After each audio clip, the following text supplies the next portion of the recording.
তো ঘটনাটি ঘটেছিল দোহার থানার চরজয়পাড়া নামক গ্রামের এসপি বাড়ির সামনের সেই রাস্তায়, যেখানে একটা কালভার্টও আছে আর তার ঠিক পাশেই আছে বড় একটা ঝোপ।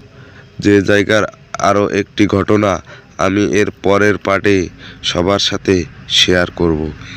এখন আমি সেই জায়গায় আরও একটি ভয়ঙ্কর ঘটনা সম্পর্কে তুলে ধরছি। এই ঘটনাটি ঘটেছিল আজ থেকে প্রায় 7 থেকে 8 বছর আগে। একদিন এক রিকশাওয়ালা রাতে এক প্যাসেঞ্জারকে নিয়ে সেই রাস্তা দিয়ে আসছিল।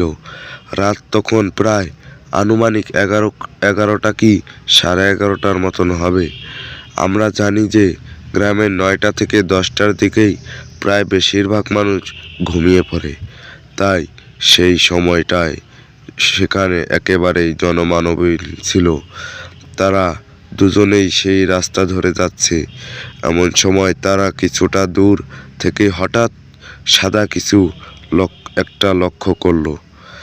তারা যখন সেই কালভার্টের কাছাকাছি জায়গায় গেল, তখন তারা দেখল যে কালভার্টের উপর সাদা কাপড় পরা একটা লাশ শুয়ে আছে।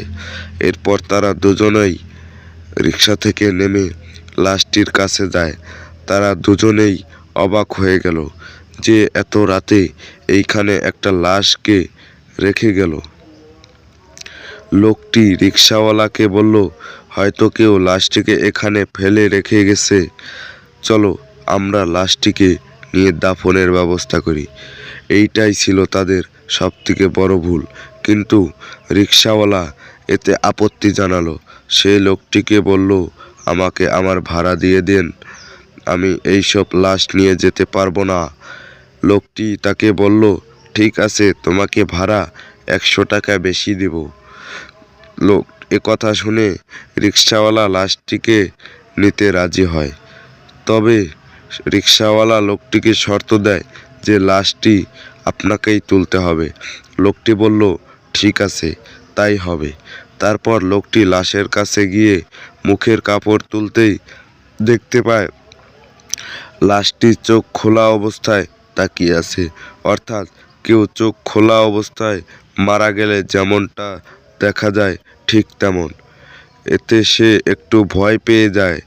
এরপর সে লাশটির গায়ের কাপড়ের আরও কিছু অংশ সরাতেই দেখতে পায় লাশটির শরীরের পশমগুলো বেশ বড় বড়, যা কোনো সাধারণ মানুষের থেকে একেবারেই আলাদা। অর্থাৎ পশমগুলো ছিল ঠিক ভেড়ার শরীরের পশমের মতো। এটা দেখে লোকটি চিৎকার দিয়ে অজ্ঞান হয়ে যায়। আর সেই রিকশাওয়ালা এক চিৎকার দিয়ে সেখান থেকে দৌড়ে চলে যায় আর এক বাড়ির সামনে গিয়ে পড়ে। তার কথা শুনে লোকজন সেখানে যায়, কিন্তু অনেক খোঁজাখুঁজি করেও সেখানে কোনো লাশ পাওয়া যায়নি। এমনকি সেই লোকটিকেও সেখানে আর পাওয়া গেল না। পরদিন সকালে সেই কালভার্টের নিচে সেই লোকটির লাশ পাওয়া যায়, একেবারে চিবনো অবস্থায়, যেন কেউ চিবিয়ে চিবিয়ে খেয়েছে। কাদায় অর্ধেক পোড়া অবস্থায়